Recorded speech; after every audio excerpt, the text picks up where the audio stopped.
રણછોડ દર વર્ષે ફાગણ માસની પૂનમના દિવસે વસંત ઋતુમાં આવતો લોકપ્રિય હિન્દુ તહેવાર એટલે હોળી.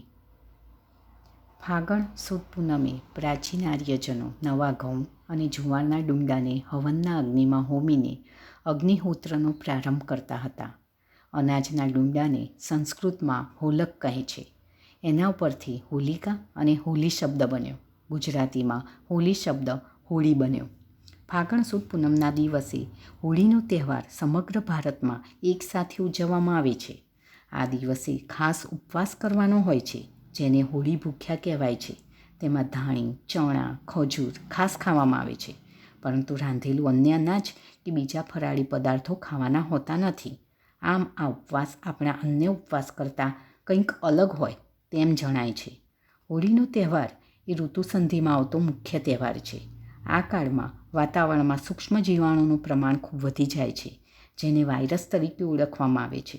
આ સમયમાં વાયરસજન્ય અન્ય રોગો, શરદી, કફ, ખાંસી, ત્વચાના વિકાર, સ્વાઇન ફ્લૂ, મેલેરિયા વગેરેનું પ્રમાણ ખૂબ વધી જાય છે.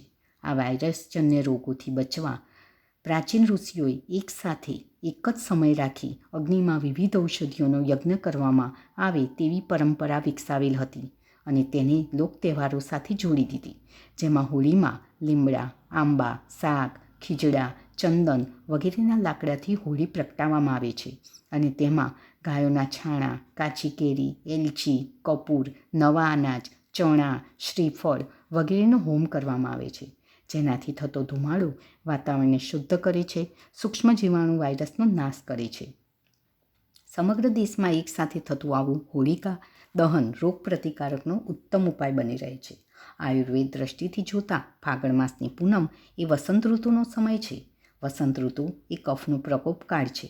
કફનો પ્રકોપ થવાથી આ દિવસોમાં કફજન્ય વિકારો વધુ પ્રમાણમાં જોવા મળે છે. આથી કફના સ્નિગ્ધ, શીત, ગુરુ, મંદ ગુણોથી વિપરીત લઘુ, ઉષ્ણ, તીક્ષ્ણ, રૂક્ષણ ગુણવાળો ખોરાક અને એવા જ પદાર્થોનો ઉપયોગ કરવાથી કફને જીતી શકાય છે.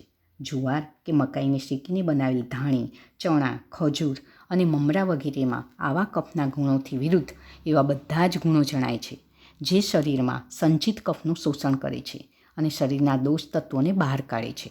હોળીના પવિત્ર અગ્નિની ફરતે 5 કે 7 પ્રદક્ષિણા કરવાથી ફેફસામાં જમા થયેલ કફ ગરમીથી પીગળે છે અને શરીરની બહાર નીકળી જાય છે. આ દિવસે ખાસ સમગ્ર વર્ષ દરમિયાન જન્મેલા નાના બાળકોને હોળીના દર્શન કરવાનો ખૂબ મહિમા છે. એવું કહેવાય છે કે હોળીથી છાનું બાળક રખાય નહીં, એટલે બાળકને પહેલી હોળીના દર્શન તો કરાવવા જ પડે. જે બાળકની રોગ પ્રતિકારક શક્તિ ઓછી હોય તો તેને વધારવામાં ખૂબ મહત્ત્વનો ભાગ ભજવે છે અને બાળકોને દીર્ઘાયુ પ્રદાન કરે છે. નાના ગલુડિયા પણ જે જન્મ્યા હોય તે પણ જો હોળી સુધી જીવે તે જીવી જાય છે એમ આપણે માનીએ છીએ. હોળી સાથે એક પરંપરા મુજબ નાના જન્મેલા બાળક જેની પહેલી હોળી હોય તેને આંબાના મૂળનો રસ અને મધ સાથે મેળવી ચાંદીની ચમચી કે સિક્કા પર લગાવી પીવડાવવામાં આવે છે, જેને જેમ તરીકે ઓળખવામાં આવે છે. આંબાનો મોર એ શીતળ અને ગ્રાહી ગુણ ધરાવે છે. બાળકોના અતિસાર, ત્વચાના વિકારમાં એ ખૂબ ઉપયોગી બને છે. મધ એ યોગવાહી અને અમૂલ્ય ઔષધિ છે, જેને આયુર્વેદમાં ખૂબ જ મહત્ત્વ રહેલ છે. ચાંદી એ રોગ પ્રતિકારક શક્તિ અને યાદશક્તિ વધારવા માટેની ઔષધિ છે. હવે હરિયાણામાં હોળીને દુલડી, પંજાબમાં હોળીને હોલ્લા મોહલ્લા, બિહાર અને ઉત્તર પ્રદેશમાં હોળીને ફાગ અને લઠમાર, મહારાષ્ટ્રમાં હોળીને ફાલ્ગુન પૂર્ણિમા, દક્ષિણ ભારતમાં કામદહન નામથી હોળી ઉજવાય છે. વૃંદાવનમાં ફૂલોની હોળી તરીકે આ ઉત્સવ ઉજવાય છે. રાધા કૃષ્ણના મંદિરોમાં ભક્તો એકબીજા પર ફૂલો ફેંકી હોળી મનાવે છે.